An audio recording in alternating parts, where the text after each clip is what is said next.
Now, previously in the lectures, he spoke about the leader of the 313, the system in theory, and why we require a leader. And then he went on to identify that leader in the world that exists today, which is Rahbar al-Muazzam Ayatollah Khamenei. And then yesterday was another captivating topic where he spoke about the enemies of Imam Mahdi Ajjalallahu Ta'ala Farajah being among us. And today he will continue in the same vein and deliver another eye-opening speech for us. And today's topic is be careful whose majlis you attend. Now, in order to formally begin the program, I would like to invite Brother Taha Ali to start us off with the tilawat of the Holy Quran. Taha, are you here?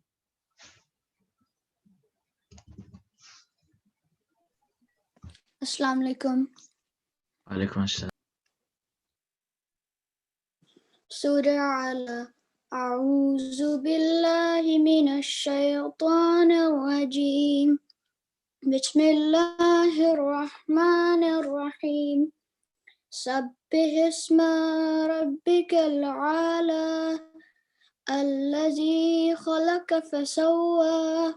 والذي قدر فهدى والذي أخرج المرعى فجعله غثاء نحوا سنقرئك فلا تنسى إلا ما شاء الله إنه يعلم الجهر وما يخفى ونيسرك على اليسرى فذكر إن نفعت الذكرى سيذكر من يخشى ويتجنبها الأشقى الذي يصلى النار الكبرى ثم لا يموت فيها ولا يحيا قد أفلح من تزكى وذكر اسم ربه فصلى بل تؤثرون الحياة الدنيا والآخرة خير وأبقى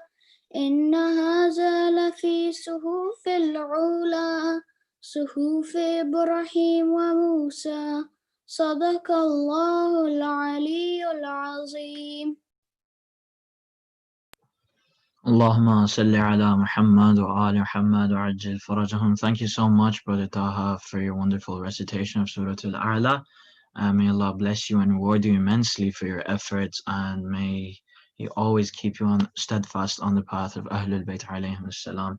And it is truly wonderful yet again to see the youth, especially the children, participate in these sessions and actively become a part of the Aza of Imam Hussein. Next up, I would like to invite another young member of our community, Brother Khurshid Abbas, to come forward and recite the salam for us. Khurshid, are you here? Assalamu alaikum. Wa alaikum assalam. Buland salawat. Allahumma salli ala Muhammad wa ali Muhammad wa ajil.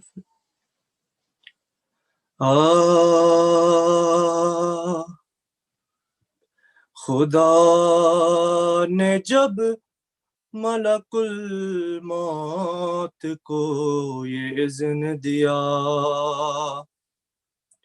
کہ روح حضرت سرور نکال کر لے آ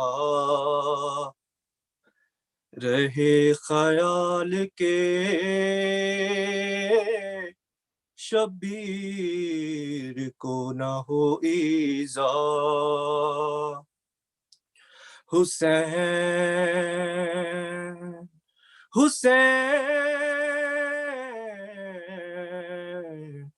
حسین پہلے ہی زخموں سے چور چور ہوا ملک پکارا یہ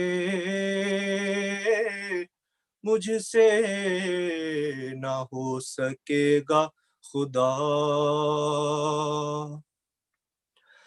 میں کس طرح سے نکالوں بدن سے جان حسین بہت ہی سخت ہے ہے یا رب یہ امتحان حسین میں کس طرح سے نکالوں بدن سے جان حسین بہت ہی سخت ہے یا رب یہ امتحان حسین لگا ہے زخم تبر بہہ رہا ہے سر سے لہو بھرے ہے خون میں جانے رسول کے گیسو قریب جا کے رکھوں دل پہ کس طرح قابو کہ اس لہو میں تو ہے فاطمہ کے دودھ کی بو میں کس طرح سے نکالوں بدن سے جان حسین ارے بہت ہی سخت ہے یا رب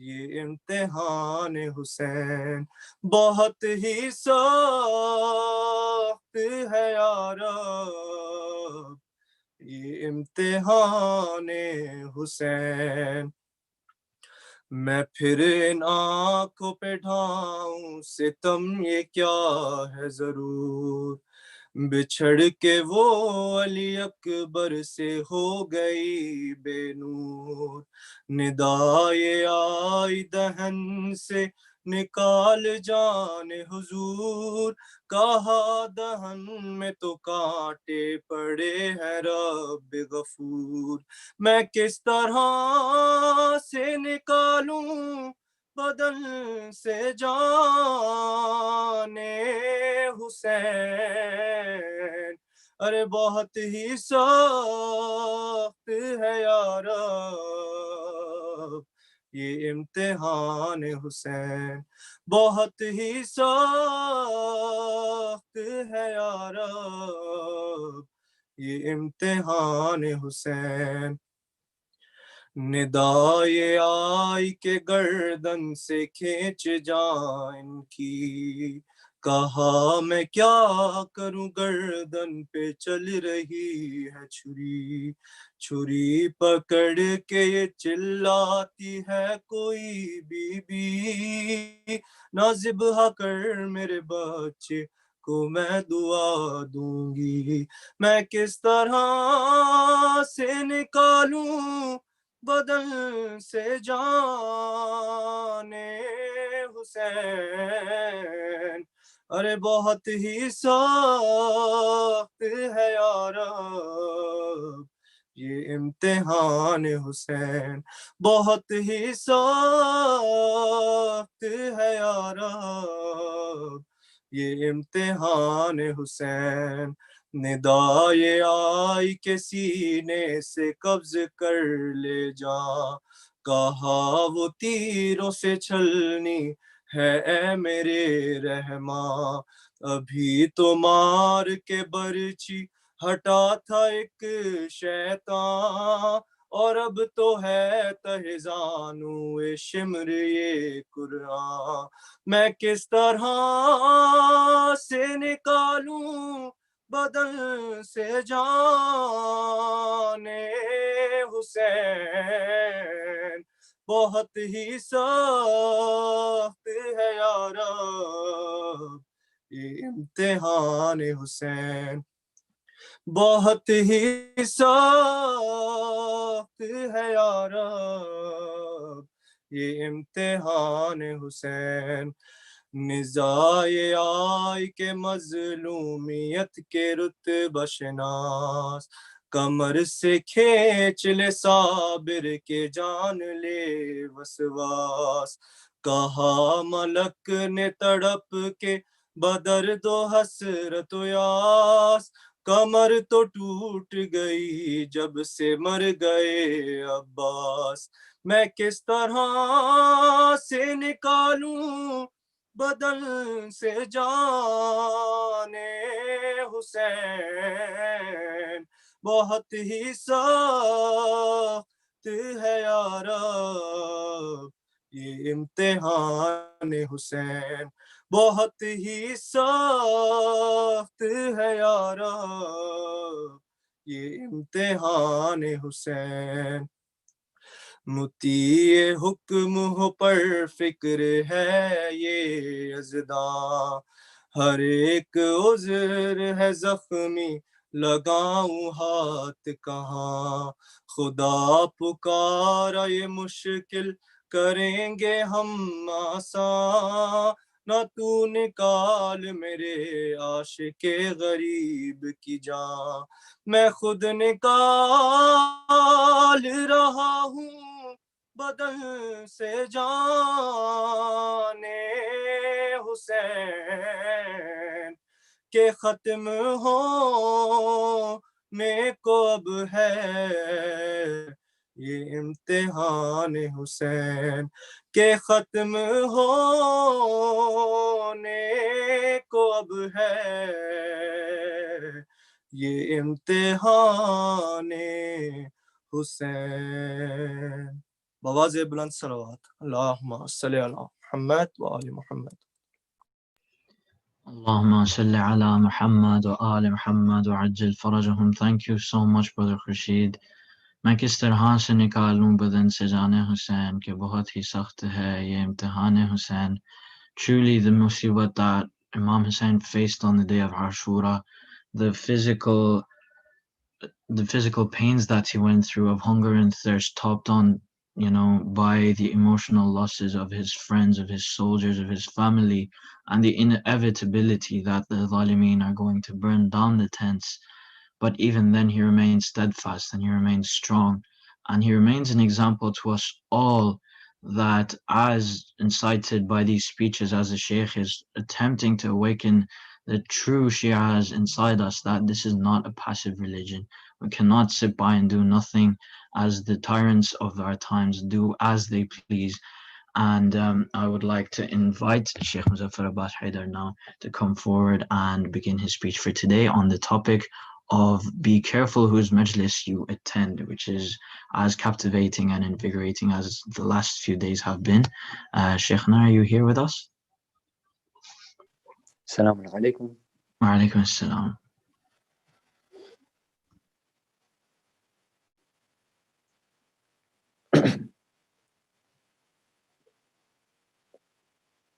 أعوذ بالله من الشيطان الرجيم بسم الله الرحمن الرحيم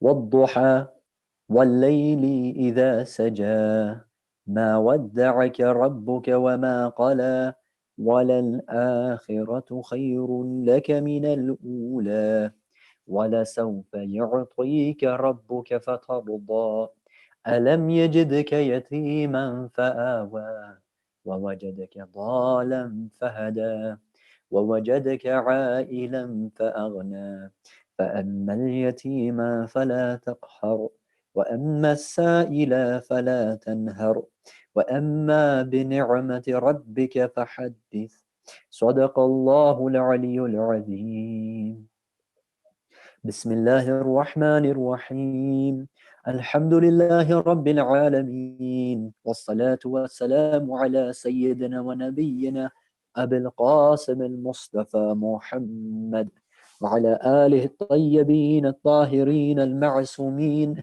سيما بقية الله في الأرضين عجل الله تعالى فرج الشيخ رب اشرح لي صدري ويسر لي أمري واحلل عقدة من لساني يفقه قولي. Today's subject is about being careful.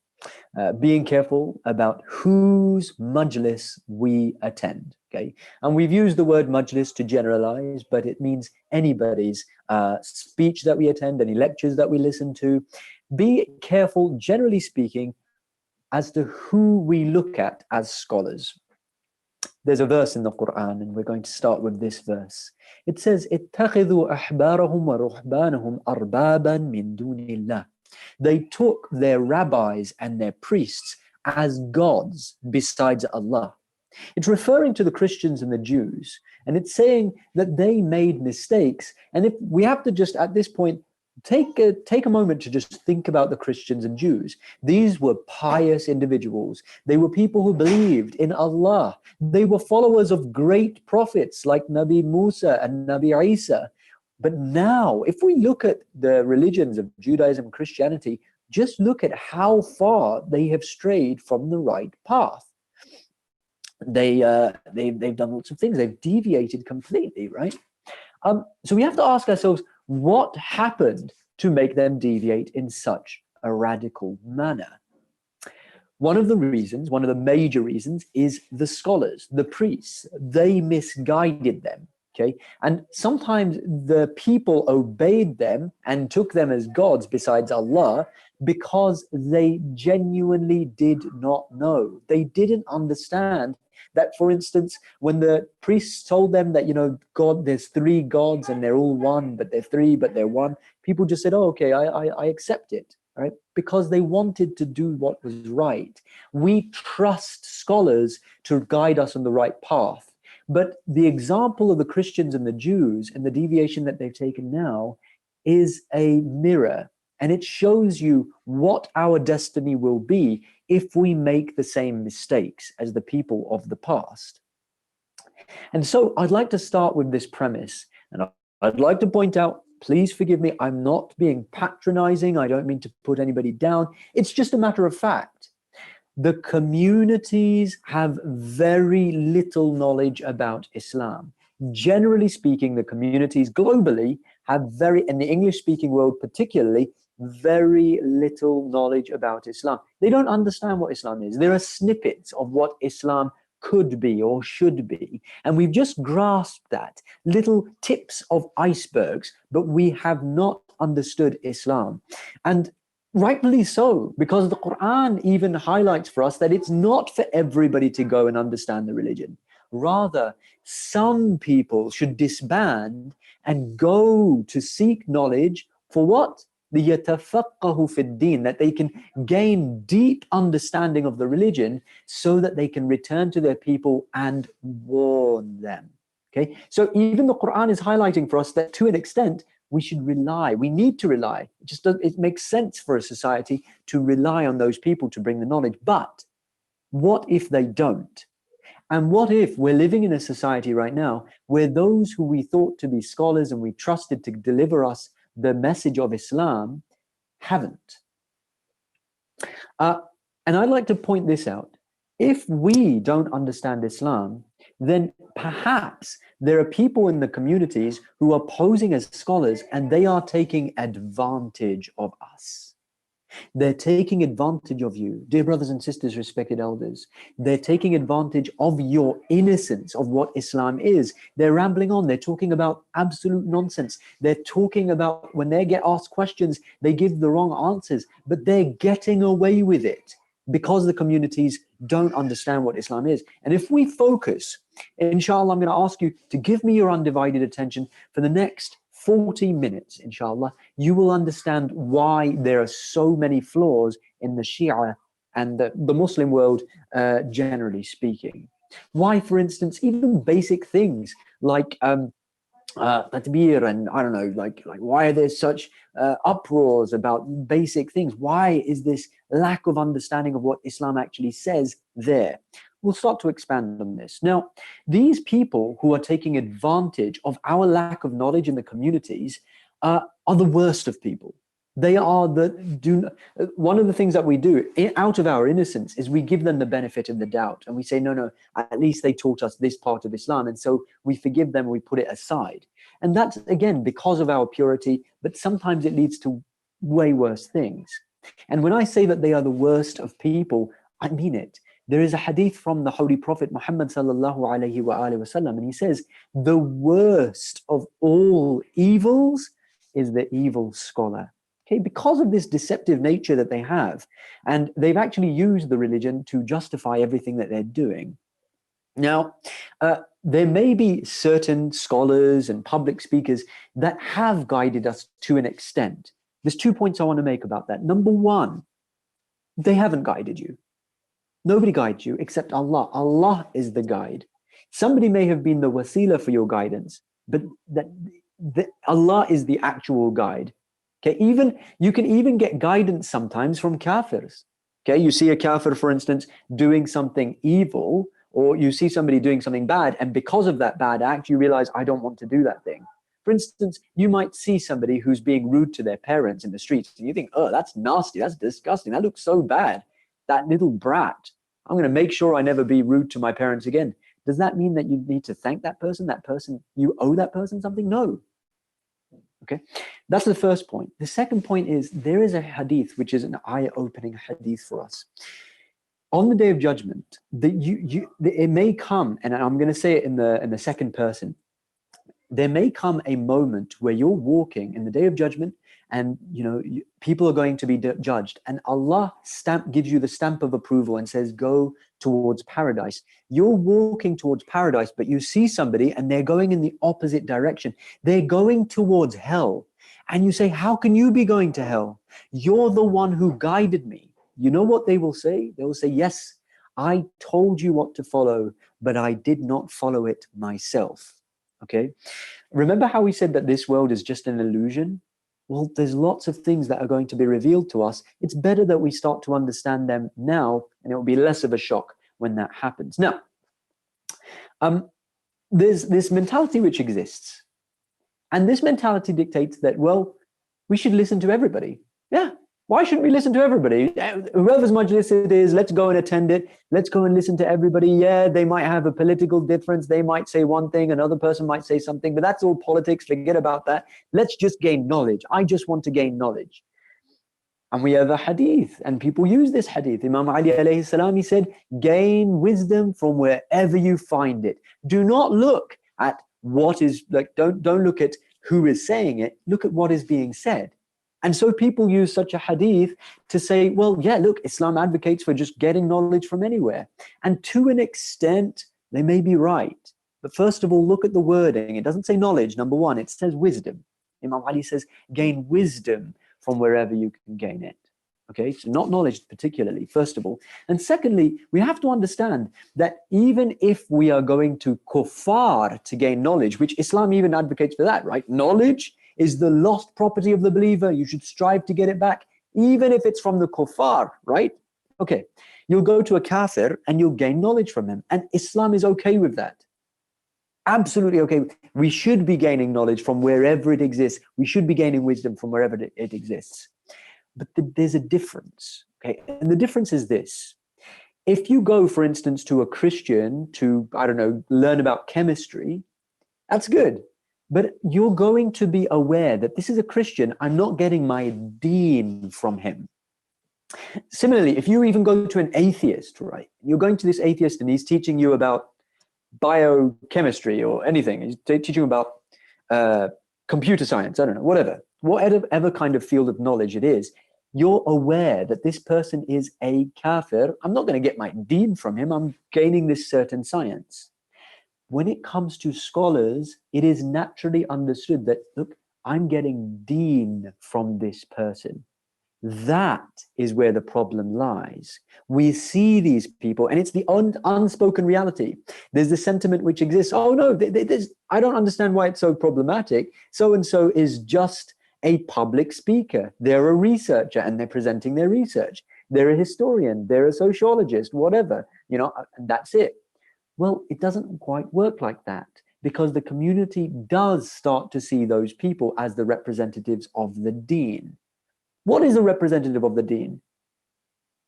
In simple words, it's the representative of Allah subhanahu wa ta'ala. We have to be very careful. And we have a hadith to explain this whole phenomenon. The Holy Prophet says, knowledge is part of the deen, just like salah is part of the deen.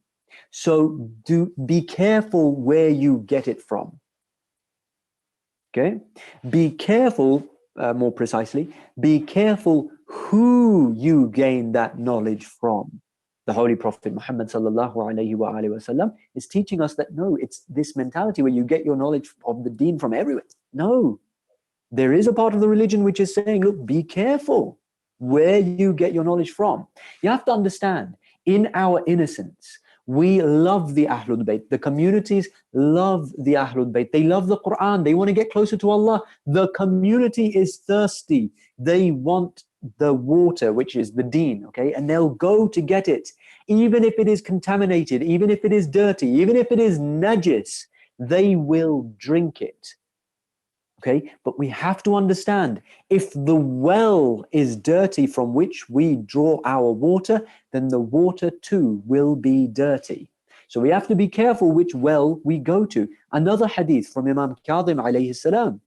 He says, knowledge can only be gained from an alim rabbani, from a godly scholar, right? A pious scholar.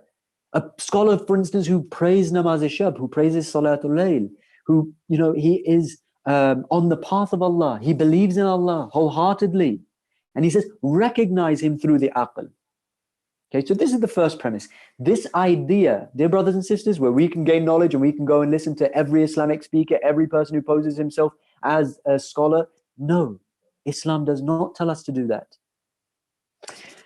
Now, let's go to this idea of British Shiaism, right? And I'm sure that lots of people watching right now have probably seen the video published by Islamic Pulse on the subject of British Shiaism. If you haven't seen it, go and watch it. If you have seen it, watch it again and share it with others. Very important video, because it highlights, for the first time, I think, alhamdulillah, in the Shia English-speaking world at least, it's highlighting what's actually going on. And that's only the tip of the iceberg. And we're going to be exploring it in a little bit more detail. Now, just a quick recap. British Shiaism is what? It's a terminology coined, I believe, by the leader himself, by Imam Sayyid Ali Khamenei. Remember how we said that when it comes to socio-political affairs, you look to one person. That person is Imam Sayyid Ali Khamenei, the Wali al-Faqih. And he himself has highlighted for us that one of the huge diseases that the Shia world has been afflicted by, when in terms of socio-politics, is British Shiaism. Now, some people may get offended by this term. They'll be like, what, British Shiaism? Are you trying to say everybody in Britain is evil and everybody in Britain is deviant? I'm from Britain. I'm born and raised from the UK, okay? So no, definitely that's not what it means. And people who try and say that, well, this is generalizing, we don't generalize in Islam. Hello, what about the people of Kufa, right? Not everybody from Kufa was evil. Not everybody from Kufa was a betrayer, right? Some of the shuhada of Karbala were from Kufa. And yet the Ahlul Bayt have highlighted for us that the Ahle Kufa are certain people, the people of Kufa, okay? So this kind of generalization does happen in Islam, because we're not saying that everybody in Kufa is evil or despicable. No, we're saying that the general ethos in Kufa has become one of betrayal, for instance. In the same way, British Shiaism is showing us that the general direction, the general socio-political dynamics, the general kind of mode that the Shias, particularly of Britain, have fallen into is this idea of sectarianism. And the base and the most bottom line of this is this idea of unity. Dear brothers and sisters, respected elders, be cautious of anybody who divides the ummah, unnecessarily just attacks other people and creates a rift between the two major schools of thought, Shiaism and Sunniism, okay? Be very careful of them. What does the Quran say? It says, hold fast to the rope of Allah all together. وَاعْتَصِمُوا بِحَبْلِ اللَّهِ جَمِيعًا وَلَا تَفَرَّقُوا. Hold firm to the rope of Allah all together and do not be divided, okay? Britain has been historically the master, the absolute master at dividing. Do you know, if you want to find out how many people, how many countries Britain actually invaded, you can't even, if you tried to look for that list, the list is too long. You would just get tired before you get to the bottom of it. You have to look for the list of countries that were not invaded by Britain. There's only 22 countries in the entire world that wasn't invaded by Britain. And that too, just because they couldn't get round to it. Why am I saying this? It's because you can't invade the entire globe without dividing the entire globe first. Britain has been notoriously, historically famous for divide and conquer. Right? It's in their kind of blueprint of the nation. That's what is part of the government and the entire structure of Britain. But I want to give you 3 examples of how Britain managed to do this within Islam. How they injected Islam with the poison of sectarianism and actually created deviant sects within Islam. One of them is Wahhabism, which inshallah we're all aware of. We all know about Wahhabism, okay? The fitna that Wahhabism has created, particularly takfiri Wahhabism, right? What has it done? You know, all sorts of evils have come out of takfiri Wahhabism, to the point where it's created a lot of hatred towards Islam. It's created a lot of hostilities between Shias and Sunnis, right? Lots of our Sunni brothers and sisters have become confused, and they've leaned more towards Wahhabism, thinking that they're getting closer to Allah, but no. Right? Who created Wahhabism? We often point the finger at Saudis, and we point the finger at ISIS and Daesh and Al-Qaeda and all of these groups, and we say, oh, look how despicable they are. Who created them in the first place? You go to the history of Wahhabism and Saudi Arabia, you're going to see it was Britain. It was the British, particularly the British, who were the imperials who went there, and they created this, you know, they empowered, they financed, and they publicized this group. Okay, it's a fascinating history, inshallah. May Allah give us the tawfiq, inshallah, to read it. So Wahhabism, but also look at Ahmadiyyas, right? What is the Ahmadi? Many of you may have heard of it, the Ahmadis, and there's a controversy surrounding them. The first time I realized just how strange this group is, so first of all, it's another sect, a sect. It's not part of Islam, though. We do not consider Ahmadis as Muslims. And part of the reason is because they have rejected the idea of Rasulullah being the final prophet. Okay? Ahmadis, I saw a video of them, and it's, you know, boys and girls, and they're men and women, they're all standing together. The women aren't wearing hijab, and, you know, they're chanting, all praise be to you, our leader, all in unison. It was weird. When you watch the video, it's online, so strange, and they're all like, praise be to you, and then the camera turns around, and there's this guy clean shaven with a suit and tie, and he's sitting there. This is their imam. Okay, remember how we said that the end of times will be surrounded with huge fitnas, and people will be pulled in by dajjals? This is the Ahmadis. Okay, now people would be surprised to learn that the HQ, the international headquarters of the Ahmadis, is London in the UK. Right? Did you know that the largest, you'll be shocked to learn this perhaps, the largest mosque in London itself, is not a Sunni mosque, it's not a Shia mosque, right? It is a Ahmadi mosque. Right? So Wahhabism, Ahmadism, and then we'll come to Baha'is. Many people have asked this question, actually, and they do ask this question. Why has Iran banned Baha'is? Baha'is is a type of another deviant sect which has been banned by Iran. And so people raise the finger on Iran and they say, oh, look, they don't have religious tolerance. They don't have religious freedoms.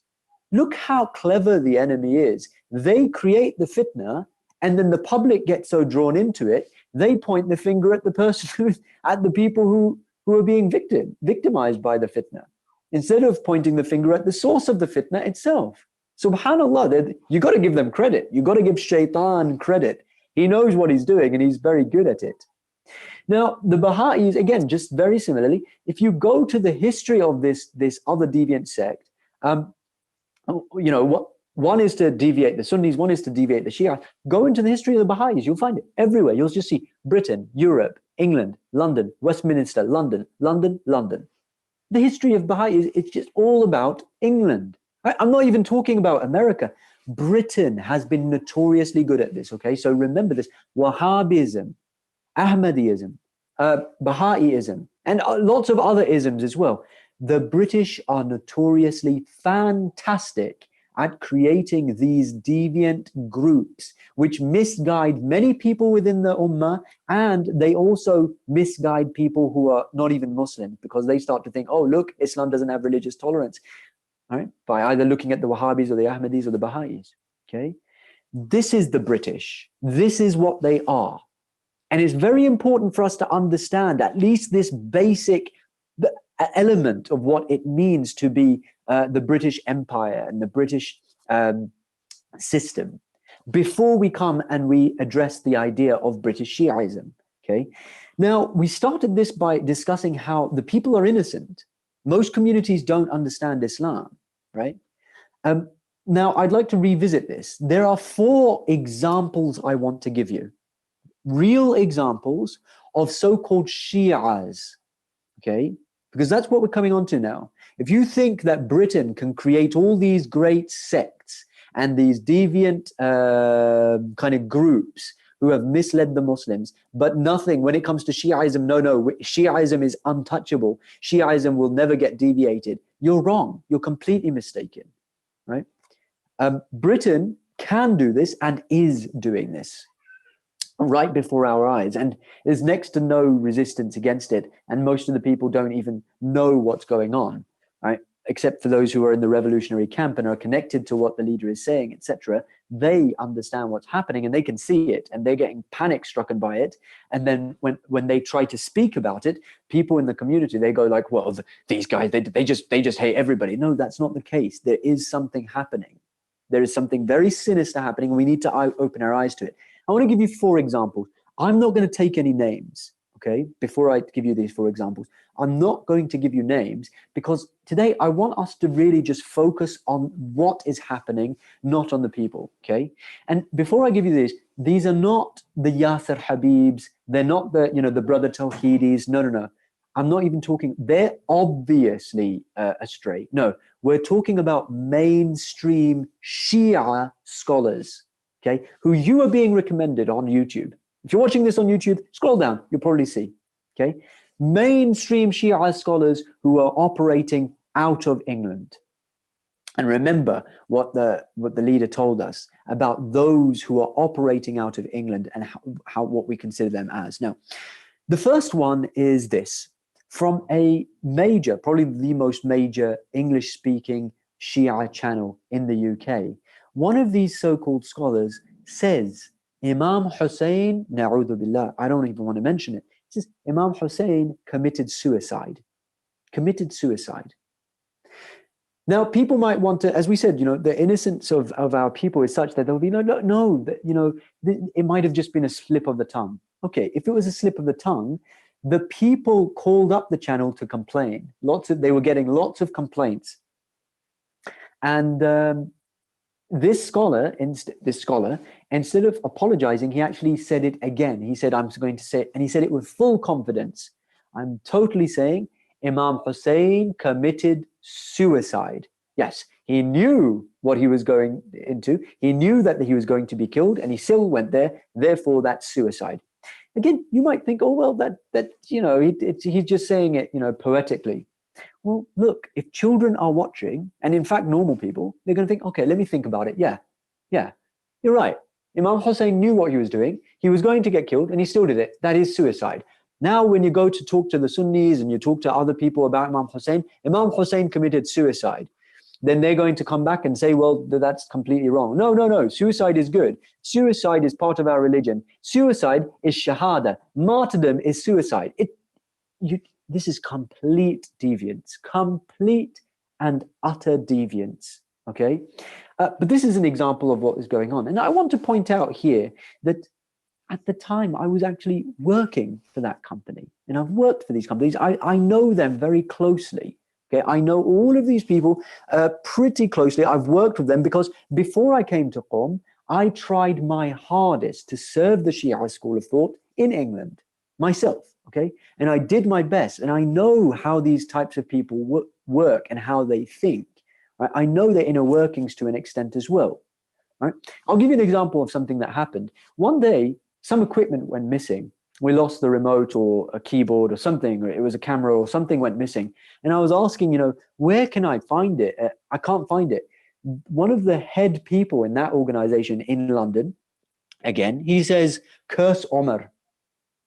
You'll find it straight away. I said, I thought he was joking. I was like, what? I looked at his face. He was completely serious. He looks at me and he goes, works every time. I was like, right. This is their mentality. Okay. And this is the Shia Islam, which people are receiving from such channels. Okay. This is the mentality that they have. That was one example. Now, the second example is this. One of these so-called scholars, again, a prominent scholar, he's not, nobody refers to him as a deviant. No, no, no. He is a prominent scholar. He is promoted by the mainstream channels, which are representing the Shia school of thought in the West, in the English-speaking world, right? He's from Iraq. He has a thick Iraqi accent, but again, and he's worked in America, but again, he's being promoted out of the UK. He's in America, and he's standing on a podium, surrounded by people waving the American flag. Forget about saying, you know, death to America. Forget about encouraging people to rise up against America. Forget that. Forget about making people aware of the idea that America is slaying our children and our men and raping our Muslim sisters and mothers out there. Forget about the fact that they are completely deviating the masses and creating mass hysteria against Islam and riling up all this Islamophobia. Forget all about exposing all these realities. No, no, no, no. This scholar is on the podium and he declares with utmost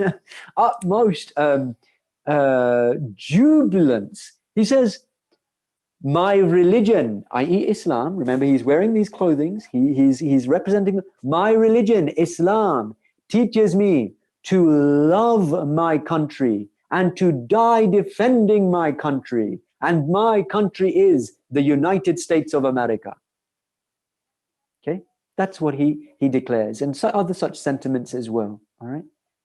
He's now just given off, forget about resisting against America, he's now given off the impression and given off the idea to people that Islam teaches us that if you die for America, for the Shaitan-e-Buzurg, for the great Satan, if you die fighting for them, you have now died a shaheed.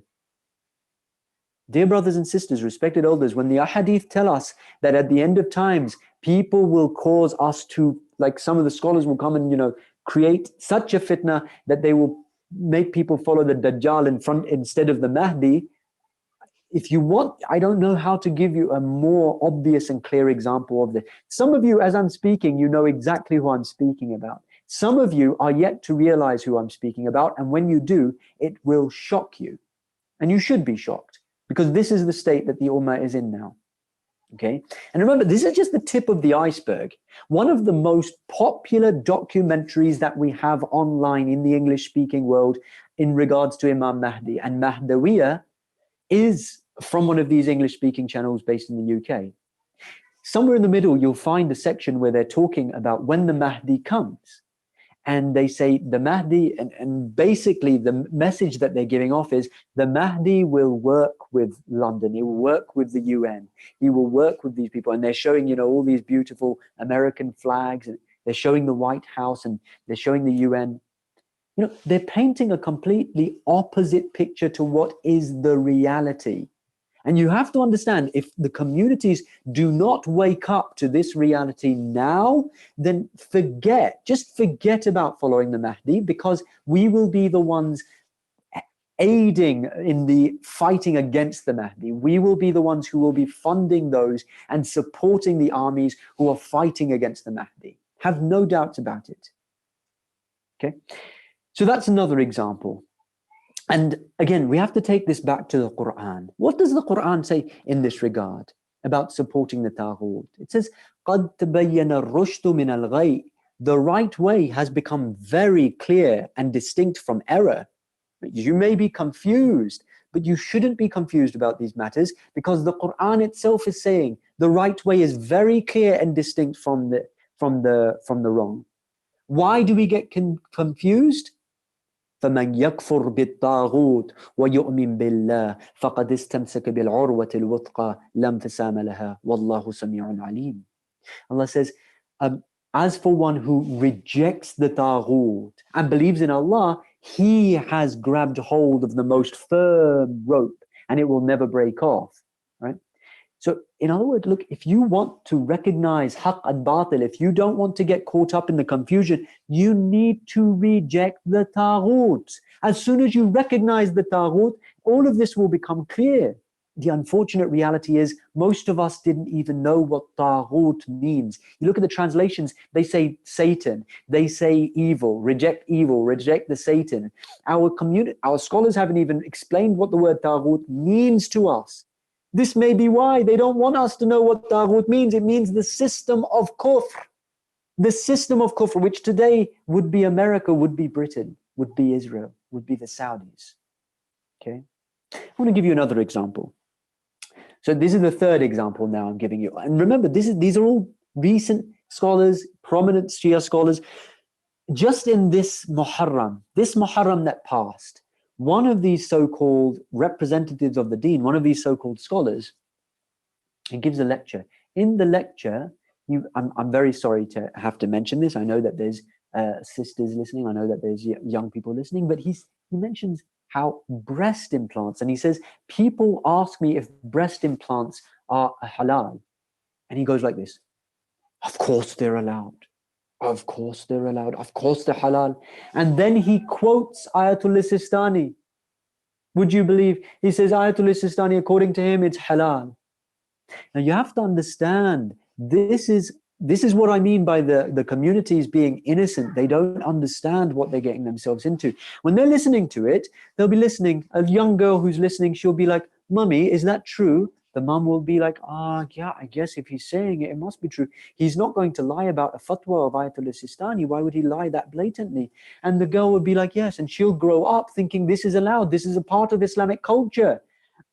Well, I can do this operation. I can spend tens of thousands of dollars or however much it costs to do such a thing to the body. Subhanallah. This is the state that the ummah is in. Okay. Now let me quickly explain. Look, the marjas, and remember the discussion that we had yesterday about Ayatul Sistani only being able to say certain things and keeping silent on other things. Remember, keep that and bear that in mind. That's the first thing. The second thing also is, look, marjas just generally speaking, they don't pass fatwas on things unless it is 100%, our ahadith have explained 100%, yes, this thing is haram. Remember how we talked about how in Islam, every action is innocent until proven guilty. And by proven guilty, I mean it has to have a precedence, generally speaking, in the hadith. Okay? Why would we have a hadith that says anything about breast implants from 1,000 years back? It doesn't make any sense. Obviously, the marjas are going to say, yes, it's halal, because every action is halal. But that doesn't mean that this is part of Islamic culture. And it doesn't mean it's halal, it's allowed. No. This is completely against the ethos of Islam. It's against the akhlaq of Islam. It's against just generally the culture of Islam. This is just completely wrong. We're supposed to be teaching the community that, look, you don't need to do these things to, beautify yourself and make yourself look attractive for the opposite gender. We're supposed to be promoting a culture of hijab, a culture of chastity, a culture of not expending excessive money, not a culture of secularism. Dear brothers and sisters, respected elders, the Quran says, قُوا أَنفُسَكُمْ وَأَهْلِيكُمْ نَارًا. Protect yourselves and your families from the fire. Recognize that it has reached this stage now where our so-called scholars and public speakers who are representing the Shia school of thought are saying such things from the minbar of Rasulullah sallallahu alayhi wa alihi wasallam. I feel ashamed to even mention such things right now, but I feel that I have to in order to make us realize what is happening. This is the third example. I'm going to give you a fourth now, the fourth and final example. Now, what happens is, okay, remember we said that many of these scholars, they have the Kufan mentality. The Kufan mentality. What is one of the traits of the people of Kufa? Cowards. They were cowards. And so are these people, right? They might seem bold because they're going up and they're doing public speaking. And sometimes, because they're not actually confronting the taghut, they find issues which are non-issues. They're not actually important. They're not actually that great, but they'll talk about them as though they're really important. And I'm brave enough to tackle this issue because, you know, I do get involved in social politics. And so they'll tackle these kinds of things. Some of these scholars, for instance, they don't like Imam Khamenei. In fact, they hate Ayatollah Khamenei. Let's face it, they hate him. They hate the concept of Wilayatul Faqih. They hate Imam Khomeini. And that's the reality, okay? But they will never admit it. And they don't have the courage to come out and openly say things against Imam Khamenei. They will never say it openly because they're cowards. They can't. They don't have a basis. They don't have anything to stand on. They don't have any logical premise. They don't have a logical premise, and they don't have a premise in the Quran or the Hadith either. وَمِنَ النَّاسِ مَنْ يُجَادِلُ فِي اللَّهِ بِغَيْرِ عِلْمٍ وَلَا هُدًى وَلَا كِتَابٍ مُنِيرٍ. And among men is he who argues in the affairs of Allah. And he doesn't have guidance, he doesn't have knowledge, and he doesn't have a book of guidance. He doesn't have a book of light, right? That's the reality. But they still want to attack him. And so what they do is very sneaky. It's like a rat. What they do is they go and attack those things which Imam Khamenei or the Wali al-Faqih has talked about. Okay, for instance, if they know that Imam Khomeini, Imam Khamenei have talked about great scholars and poets of the past like Hafiz and Rumi, they'll go out and they'll make a video and they'll say, Rumi was a deviant and look what he said, and he said this about him and he's misguiding the ummah. Innocent people, they'll watch this video and they'll be like, yeah, he's right. Rumi said this is wrong. For instance, Rumi, such poets like Rumi and Hafiz, they would do poetry about wine. Innocent people, they'll go over, they haven't studied this subject, they'll go over it to wine? Oh, these people were dunyawi, they're evil. No, this is not the case. Poets like Rumi and poets like Hafiz, they were not, first of all, just poets. No, they were the great ulama of the time. Okay, they were fantastic, incredible thinkers of their time. And they actually advanced the Islamic thought. And what they were is a kind of arifs. They were urafa. They had understood the kind of philosophy behind it and applied the philosophy of Islam upon themselves. Okay, and the wine which they talk about, for instance, Hafiz, for instance, people don't know he was actually a Hafiz of Quran. Not just any old Hafiz, no. He memorized the Quran and he applied it, and his poetry is all based on the Quran, but some people don't understand it. So for instance, when they're talking about the wine, they're not talking about this dunyawi wine. They're talking about the divine wine, which is mentioned in the Quran. That wine, which when you drink it, it has no intoxication. It actually makes you aware of Allah subhanahu wa ta'ala. It's talking about divine wine. Okay, that's just an example. They won't attack Imam Khamenei, but they know that Imam Khamenei, for instance, enjoys the poetry of Rumi, enjoys the poetry of Hafiz, and so they'll attack those figures and say these figures are bad. So then when people go and see that Imam Khamenei likes those poetry, and that he's mentioned them, they'll be like, oh, Imam Khamenei is deviant because he's promoting a deviant poet. You see how it works? I want to give you another example, a more precise example. One of these scholars, he goes up and he says, he bashes the idea of Nowruz. You know, the Nowruz holiday, right? Nowruz is so controversial, right? Not really. And I'm going to explain how it's not controversial at all, but these people have made it look controversial.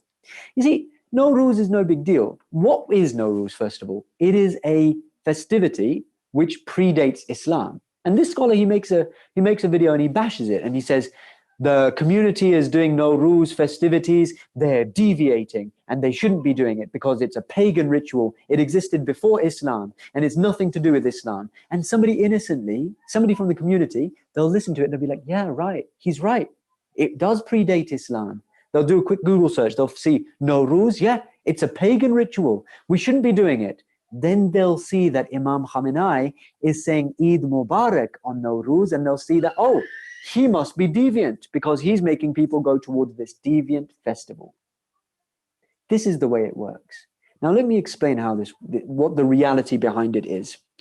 First of all, what is the philosophy of Islam when it goes to a new place? See, every culture in the world has its own festivities. In the West, for instance, we have Christmas. Christmas, all right? Now, if you just think about Christmas, Are Muslims celebrating Christmas? Of course they are. Yeah, they're celebrating Christmas. They have Christmas trees. They have the Christmas turkey. They've adopted a lot of the culture of the West, okay? And they've adopted this. And what the Muslims do is they say, oh, well, we're only celebrating the birthday of Jesus. But is that the reality behind Christmas? Not at all. Christmas is a pagan festival. Everybody knows that. If you do a quick search, you'll find out very quickly it's a pagan festival. It has nothing to do, originally 25th of December, it's all to do with the winter solstice. It's a pagan festivity, okay? It goes back to paganism. That's why we have a tree, because they worship the tree. And, you know, that's why we have the Yule, mistletoe, and all of these things, the cherubs. It's all to do with paganism, okay? What would Islam do if it came to the West? Would it come and say, bid'ah, haram, everything, get rid of it right now? Christmas is banned. Is this the ethos of Islam? No, not at all. لا تسبوا الذين يدعون من دون الله فيسبوا الله عدوا بغير علم. The Quran teaches us, do not insult those things that they call upon other than Allah, for then they will insult Allah out of enmity and without knowledge. You see, it's about knowledge. It's about this deviance. We're not supposed to have this mentality. Actually, what Islam should do is go and say, look, okay, you're celebrating it. That's fine. But understand, try to understand that the origins of Christmas aren't to do with Jesus. They're actually deviant. They actually go back to the 25th of December in ancient Egypt and the pagans, and explain it to people. But you don't go and insult it. You don't go and bash it. You don't go and say, this is haram. This is bid'ah. No. Imam Khamenei, this is exactly what happened in Iran. Iran had its own festivity, Nowruz. Okay, Nowruz exists in Iran, and it does predate Islam. We do actually have a hadith about Nowruz, actually, because Imam Ja'far as-Sadiq alayhi salam, he was approached by somebody. They asked him, what about Nowruz? How should I celebrate Nowruz? And Imam Ja'far as-Sadiq said, you know, you should fast. And we do have such a hadith, but, you know, they're not, the authenticity of them is questionable, etc. People celebrate Nowruz. Now, what are you going to do? Imam Khamenei, you can go and look it up, khamenei.ir. He explains this to people, and he says that, look, the reality of Nowruz is this. And we have all these hadith, don't we? That says that, you know, for example, the ship of Nuh, it landed on Nowruz. The first light of the sun landed on earth on Nowruz. Yazid was vanquished on Nowruz. Fir'aun was vanquished on Nowruz. And Musa liberated the people, the Bani Israel on Nowruz, and all of these different things. How do we get all these hadith, and how could they possibly have happened on the same day? Imam Khamenei explains it to the people. And he says that, look, Nowruz simply means new day. That's what it means, okay? Whenever a great new thing happened for humanity, they referred to it as a new day. For instance, the ship of Nuh landed, they said, this is a new day, and it got written down. Then, you know, the first light and the first rays of the sun landed, it was a new day. You know, Adam came upon earth, it was a new day, the start of a new era. All of these things got written down, new day, new day, new day. Nowruz, and so people started to think over the centuries that Nowruz must be a specific date, and on that date, that's when all of these things happened. And so they started to celebrate that day, and they said all these great things happened on this day, and we're going to do all these things, okay? Imam Khamenei explains it to the people, but he doesn't come and say, shirk, bid'ah, haram, okay? That's not the philosophy of Islam. This scholar, though, going back to him now, why did he attack Nowruz in that way? Why is he making people think that Nowruz is haram? And sometimes they will use the truth to mislead people. Why is he attacking Nowruz? It's because of this. He can't attack Imam Khamenei directly, and so he attacks Nowruz instead, because he knows that Imam Khamenei says Nowruz Mubarak, for instance. Right? Now, here's a question for you. Why, since this scholar is based in the UK, doesn't it make more sense for him to go and attack Christmas? If he really feels like, you know, we shouldn't be doing these things because they're pagan festivities and stuff, doesn't it make more sense for him to go and attack Christmas? After all, that's a pagan festivity. After all, you're in the UK. After all the people around you are celebrating Christmas, and you can see that people are putting Christmas trees up. Doesn't it make more sense to do that? He doesn't do that. He only attacks Nowruz. Why? Not only does he only attack Nowruz, he does it with a BBC video on Twitter. It's so petty. It's so petty. These are some examples of what they are doing and how, if we are not well informed, we will be taken in by them. And this is why we need to be very careful about whose majlis we attend. And of course, the worst thing about all these scholars is what? The fact that they never speak against the Taghut.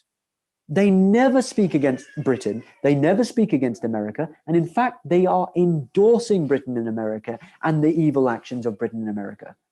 Right? Don't be caught up by them and think, oh no, they are speaking against Bahrain. Oh, they are speaking against Saudi. It's easy to do that. And who are the masters of Bahrain? Who are the masters of Saudis? Come on. Right. Imam Askari alayhi salam, one of the things that he said is he compared the evil scholars to Yazid. Yes, to Yazid. And he said, the evil scholars, they cause more harm to the weak ones among our Shi'as than even Yazid did to Hussein ibn Ali alayhi salam. Why? Because Yazid killed Hussein and his companions and looted them and took away their properties. But the evil scholars do something far worse. They enter doubts and obscurities into the weak ones from among our Shia and lead them astray. This is what they do. You see, and please don't be insulted when the Imam Askari alayhi salam is referring to some people in the community, the general masses, in fact, as weak Shias. Okay, we're weak Shias. We haven't studied. We don't know. This is the reality. I'm saying in a frank way. Most of us haven't studied Islam. We don't know what's what.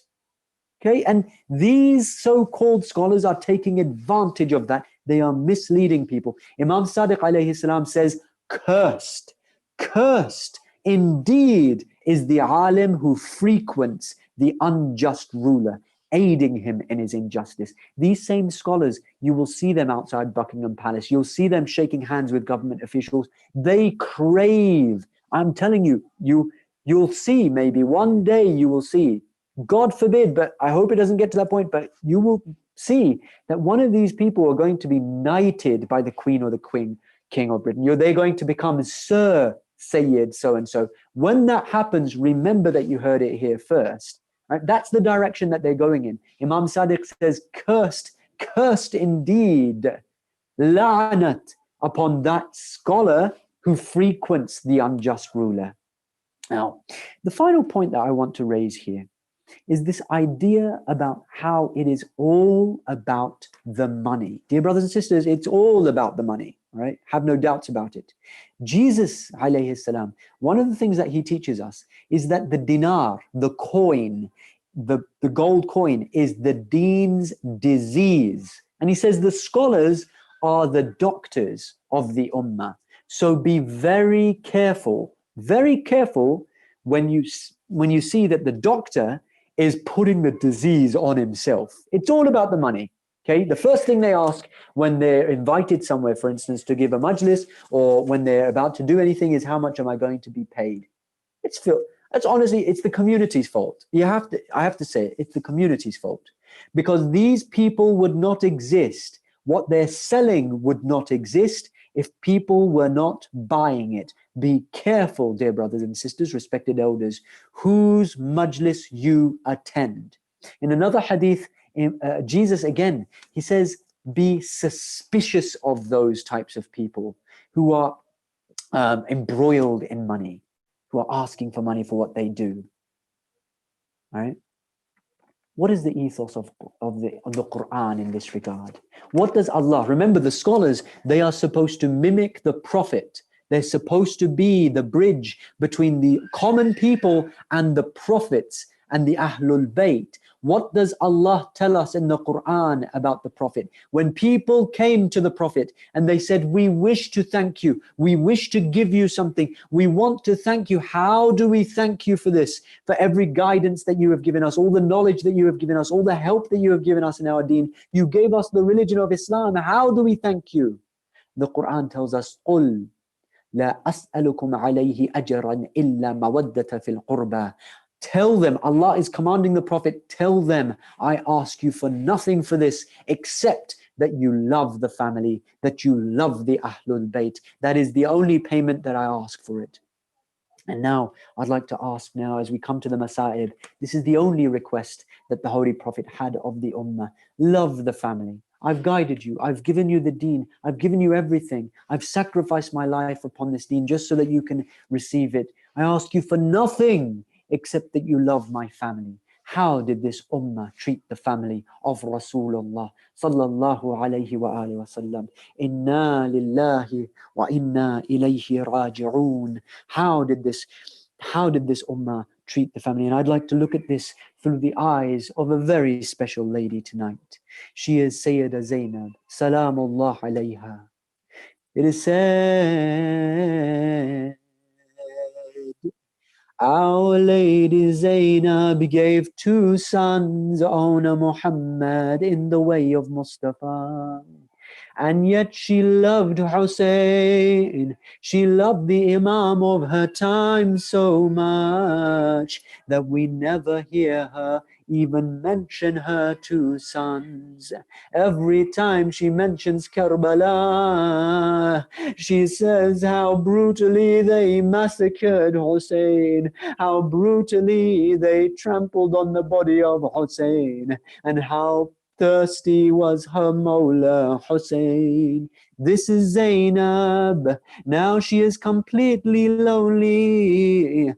All the martyrs have left her, and now she is left with the burden of taking care of the heartbroken mothers and taking care of the children. Oh Zainab, what is this loneliness that you must now endure in Kufa? But I tell you, my dear fellow believers, that Zainab was not alone, and neither were the ladies who accompanied her, for they were accompanied by the heads of the shuhada that were on the spears. Yes, there were the 2 sons of Zainab. Oh Zainab, who are these 2 pious sons? How did you raise these sons that even when their heads have been cut off and they are on these spears, they are still shining with the nur of Allah? All the burden is now on Zainab. She must now accompany the other ladies of the Ahlul Bayt. Abbas's head is on the spear, and so al-Baneen is walking amongst them, and al-Baneen, the mother of Abbas, must now lean on Zainab. She seeks comfort with Zainab. All of these women are now leaning on Zainab for their emotional support. There is a head among them that looks like Rasulullah, and the people see this head, and their mother is there. Ali Akbar's mother is there too. Layla also is leaning on the shoulder of Zainab, and she is looking for emotional support for Zainab. Oh Zainab, now you must have remembered the words of Hussein when he told you to stay strong. For you would have to endure all of this. You are now going to have to bear all of these burdens. Qasim's head is on the spear. Joan's head is on the spear. Habib ibn Mudah's head is on the spear. Wahab al-Kalbi, his head is on the spear. His mother and wife are accompanying them. When they weep, they can only find strength and solace when they look upon the strength of Zainab. But I tell you that the most difficult one to bear, the one that is most difficult to tell you of, is the small head that was on the spear. The head of the 6-month-old baby Ali Asghar. And the people of Kufa are seeing this head. This is the head of the son of Hussein. This is the head of the baby of Hussein. For they say that in Karbala, when Ali Asghar was slain, Hussein dug a hole in the ground with his sword. to bury the son of his, but the enemies were so cursed. They dug the body up and decapitated the head. Ya Rabab, this is Rabab, the mother of this child now. She too leans on Zainab. Oh Zainab, where did you find this faith? She says, I found it from my grandfather Rasulullah. Where did you find this wisdom, Ya Zainab? She says, I found it from my mother Fatima-e-Zahra. But only a few more lines I wish to share with you tonight, for it is almost too much to bear. She turns to the people of Kufa. She praises Allah in this state. Imagine it, all of these people relying on her. Their chadars have been snatched. Their men have been slain. And yet Zainab stands and she says, praise is on Allah. And she says, salawat ala Muhammad wa alihi. And she says, truly evil is that which your souls have committed. You have reaped the wrath of Allah. Do you really cry and sob? By Allah, you should then cry a great deal and laugh very little, for you have earned nothing but shame, and you shall never wash it away. O people of Kufa, the descendant of the bearer of the last message, Hussein, the very essence of the message, the source of your security and beacon of your guidance, the refuge of the righteous from among you, your savior from calamities, the trustee and the master of the youths of paradise has been slain. How terrible is the sin that you now bear. Woe unto you, O Kufans. Do you know whose heart you have broken? Do you know whose heart you have burned? Whose blood you have shed? Whose sanctity you have violated?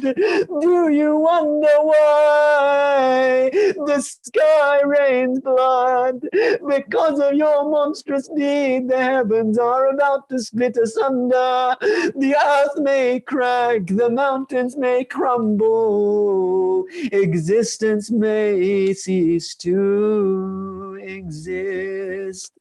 And the last line I'd like to share with you, just a reminder that when Zainab was facing the tyrant in his court and he was poking the head of Hussein, and he looks at Zainab and he says, do you see what your God did with Hussein? She says, Ma ra'aytu illa jamila. I saw nothing but beauty. Where did you find this strength, Ya Zainab? She says, from my father Ali. Where did you find this courage? She says, from my brother Hassan. Where did you find this patience, Ya Zainab? She says, I found it from Hussein. سيعلم الذين ظلموا أي منقلب ينقلبون. Oh Allah, help us to recognize the truth. Oh Allah, if there is anybody suffering from any tribulations, help them to overcome those tribulations. Oh Allah, if there's anybody who this vile disease, coronavirus, has overtaken, help them get cured. Oh Allah, help us to determine and distinguish right from wrong. Oh Allah, help us to reject the taghut. Oh Allah, for those mu'mineen who truly want to make a change, but they are feeling afraid. Oh Allah, bestow upon them courage. Oh Allah, give this ummah strength and fortitude. Oh Allah, help us to stand on our feet so that we may serve the Imam of our time. عجل الله تعالى فرجه الشريف. اللهم كن لوليك الحجة ابن الحسن صلواتك عليه وعلى آبائه في هذه الساعة وفي كل ساعة وليا وحافظا وقائدا وناصرا ودليلا وعينا حتى تسكنه أرضك توعا وتمتعه فيها طويلا برحمتك يا أرحم الراحمين. Ya Hussein, Ya Hussein, Ya Hussein, Ya Hussein. اونچا ہے اپنا عالم، اونچا ہے اپنا عالم، جب تک ہے زور آسماں، جب تک ہے زور آسماں، سن لے یہ ہر پیر و جوان، سن لے یہ ہر پیر و جوان، آواز پر شبیر کی برتار ہے یہ کارواں، رکنے نہ پائے یہ قدم، اونچا ہے اپنا علم، اونچا ہے اپنا علم، ہر قلب پر چھاتے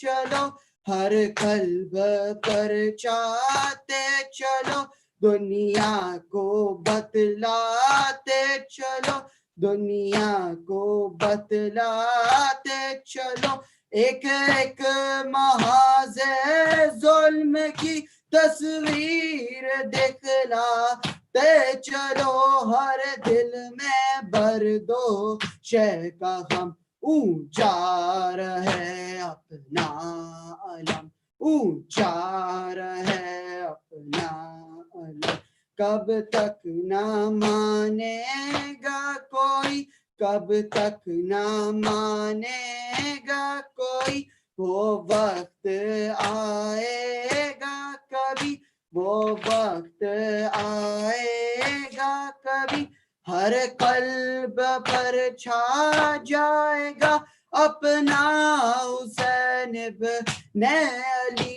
دنیا رہے زیر قدم، اونچا ہے اپنا علم، اونچا ہے اپنا علم، یا حسین یا حسین یا حسین، اللہم صلی علی محمد آل محمد۔ اللہم صلی علی محمد و آل محمد وعجل فرجہم، اونچا رہے اپنا علم تا قیامت، تا حیات ہمارے مولا عباس کا علم ہمارے سر پہ سایہ رہے. I would like to thank everyone that was here today for the lecture, for your attendance, and I would like to encourage you to join us again tomorrow at the same time, 8 p.m. Dublin time, in the continuation of this series of very captivating and eye-opening lectures. I'd like to thank Brother Taha Ali, Brother Khurshid Abbas for their tilawat of the Quran and their salam, and the Shaykh, of course, for his wonderful speech, and then finally Brother Ali Mustaba for his invigorating naha. May Allah accept our a'mal and increase our tawfiqat in the path of Imam Hussein alayhi salam and the Ahlul Bayt alayhi salam. Assalamu alaikum wa rahmatullah.